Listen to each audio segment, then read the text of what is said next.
more can I say? Top Billin. Yo, Top Billin to ya. All right, y'all.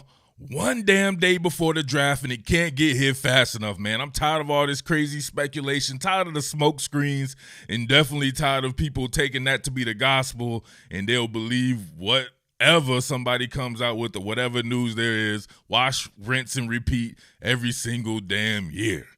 You know what else I'm tired of? I'm tired of people hating on the Washington football team, man. This team is incredible in my opinion. It's one of these teams that have next. And if you think about the way football, at least in my opinion, right, the type of football that I love, type of football that I was a part of, physical football, line of scrimmage dominated football, these guys are about their business. The GM and the brass are doing their damn thing, man. You guys got to give credit to those guys, man. I know you like to hate on them. It's funny. I do some Washington football team content, and I just see it just feels different, man. It just feels different, the ire that it draws from people and stuff like that. So it lets me know that they're probably doing something right for that to be the case, right? So I want to do my think like a GM exercise that I've done for various teams. It's just really imploring the people to go outside of themselves, think outside of the box, and really become a GM and tell me what exactly they would do right here in the draft. Obviously, the Washington football team have the 19th. They have the 19th pick and like the 51st pick or something. I have to go look at that. But endless possibilities when your roster is built the way it is from the inside out. So you just have a few plug-and-play scenarios right there. You always got to factor in that they could probably move up or move back, accumulate more picks and everything like that. But it's a pretty deep draft, a draft that ton of QBs at the top that pushes a lot of talent down. So that 19th pick could be extremely valuable with a premium position. And speaking of, right, so I got a couple of different things I want to talk about with the Washington football team before I talk about some of these draft scenarios. Reacquiring my man Ereck Flowers from the U. Damn, where did that come from? That's hard. Ereck Flowers was a monster when he was with the Washington football team a couple of years ago. Reacquiring him, putting him on the inside right there, I would have to imagine, damn, I don't know. I don't know, right? There's a couple of different places where he could play. Listen, this is what I like, right? I hate when people get some shit and then like they have to let something else go. I love Brandon Scherff. I understand with the franchising and all this and like, you know what I mean, it's a money thing. Sometimes I wish that people can have their cake and eat it too. You're talking about constructing the very best line with the very best 5 players you can get. You can't tell me you can't find a way to work it out with a Brandon Scherff. I have a hard time believing Quentin Nelson will never be a Indianapolis Colt. Those type of guys, man, they should forever be in your program. I don't know. So that's just me right there. If they could find a way to work it out with him and having Ereck Flowers and then draft a left tackle like I'll talk about right here, and, of course, Morgan Moses and Roulier at the center, and you got guys like a Sadiq Charles there as well to be able to fill in. That's what I'm talking about, having one of the best offensive lines and having the best defensive line. That's a recipe for something special in my opinion. But this is a business, and I understand that. So more than likely, right, you would have to think that, man, maybe that could be greasing the skids for my man Brandon Scherff to be possibly gone. Maybe that's how they accumulate more draft picks. However they want to do it, man, I trust and believe. I trust and believe in what they're doing right now. So it ain't nothing but a thing right there. So that. And then if you're looking at the draft and thinking about, all right, how can you make this the number one defense? You already have the number one defensive line. You have some pretty good pieces. You added William Jackson. That shit kind of flew under the radar for people right there. People better recognize that at a corner spot. William Jackson can go. And you talk about a Jack Del Rio defense, mixing in a lot of zone coverages and everything like that, running that cover 2, even sliding into some quarters coverage. They will have some post-safety work as well. Talking about my main man, Landon Collins.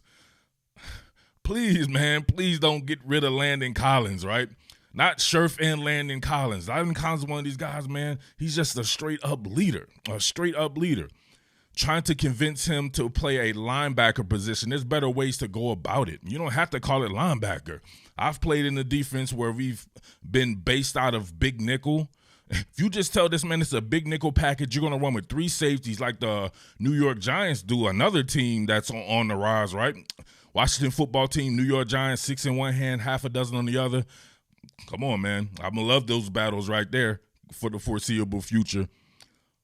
Those guys run big nickel. They have multiple. They'll play 4 safeties at once. If you just told this man, like, hey, you're a safety, we're just going to play you closer to the line of scrimmage. It doesn't matter what it's called. He would essentially be a linebacker. You've seen Jabril Peppers play this particular role in the New York Giants. He play at depth. He's playing pretty much a linebacker role, but it's called big nickel as a safety. If you had him, and then, of course, Cam Curl. Think about it. This dude's got Cam Curl and damn Antonio Gibson in the draft. That's hard. That's damn hard, right? That's how you find value. These people are here talking to me about Najee Harris in the first round and all this shit like that for some of these other teams that I cover. I'm thinking about a guy like Antonio Gibson who is flat out a better player than Najee Harris. There's nothing Najee Harris can do that this man can't also do, and he's way more explosive and more physical. And he can make you miss. You can split him out wide. He was literally a wide receiver before, 220-plus pounds. Like, these guys are doing it. So do not sleep on the Washington football team and its prospects for the next year and beyond, right? Next year is a chance to really show yourself and have a good showing as far as record-wise. 2022, all bets are off, baby. Come on now. I'm sorry, 2023, all bets are off. Oh, it will be 2022, right?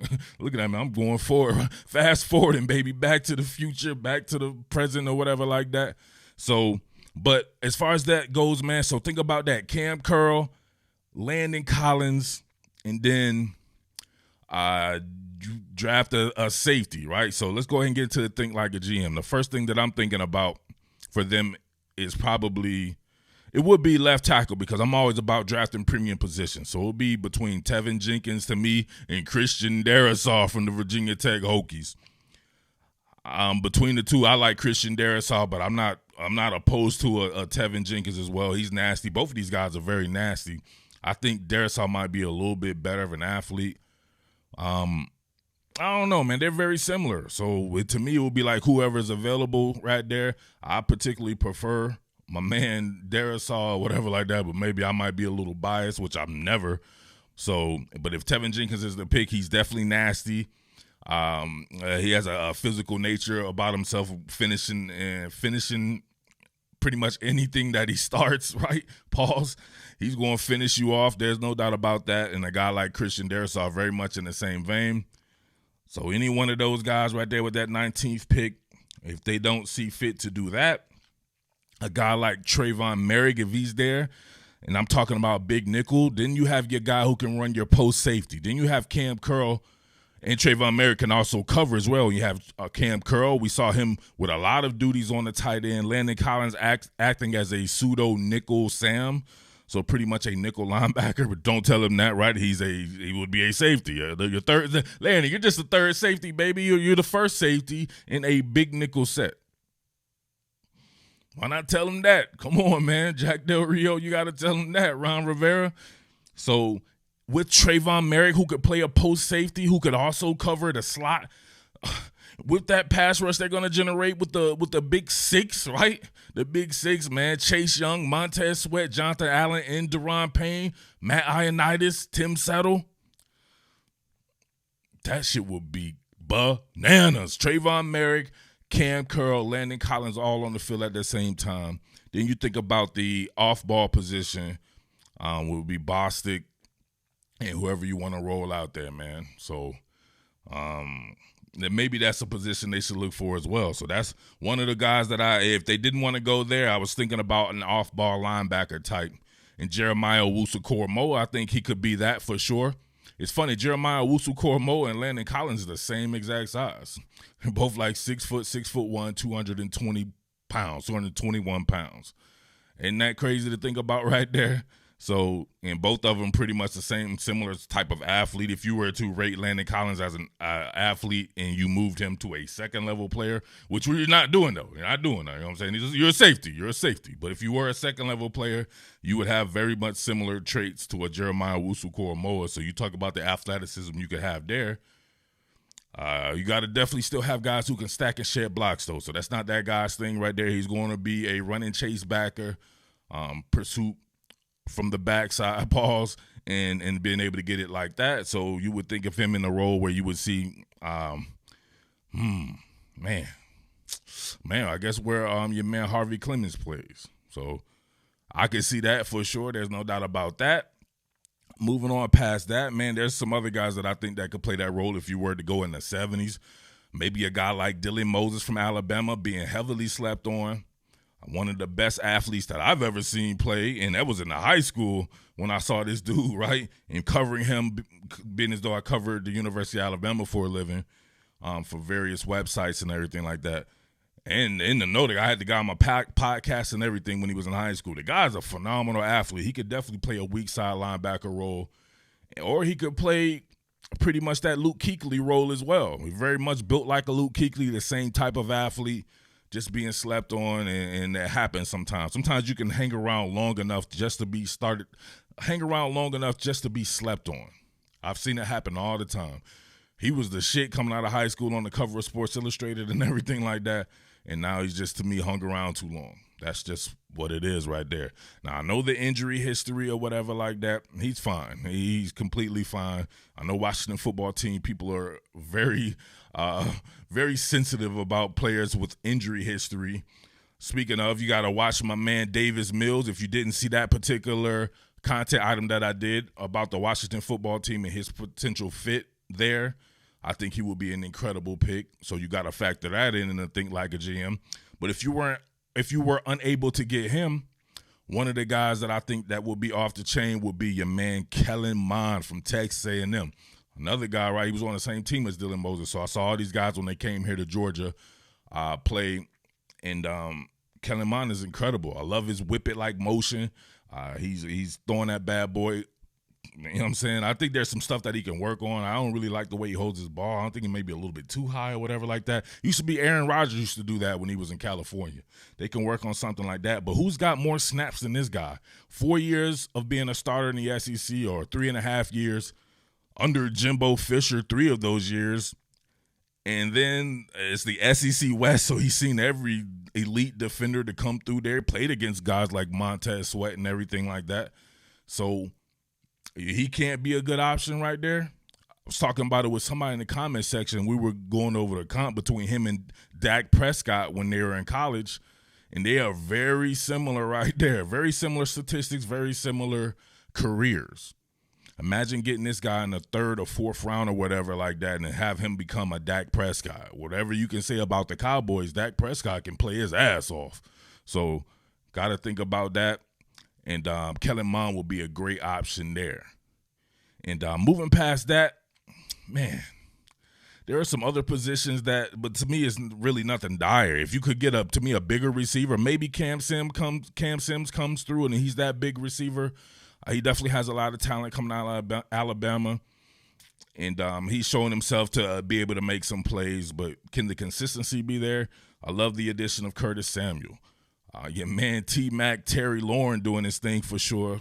You can say he's the number 1 receiver. He definitely performs like a number 1 receiver. Just some backside ISO type big player like that. If Cam Sims is not the answer, there are some guys out there like a Nico Collins or a Tamorrion Terry, guys who can flat out run, who are around 6'4". That would be an excellent addition, I think, to Washington football team.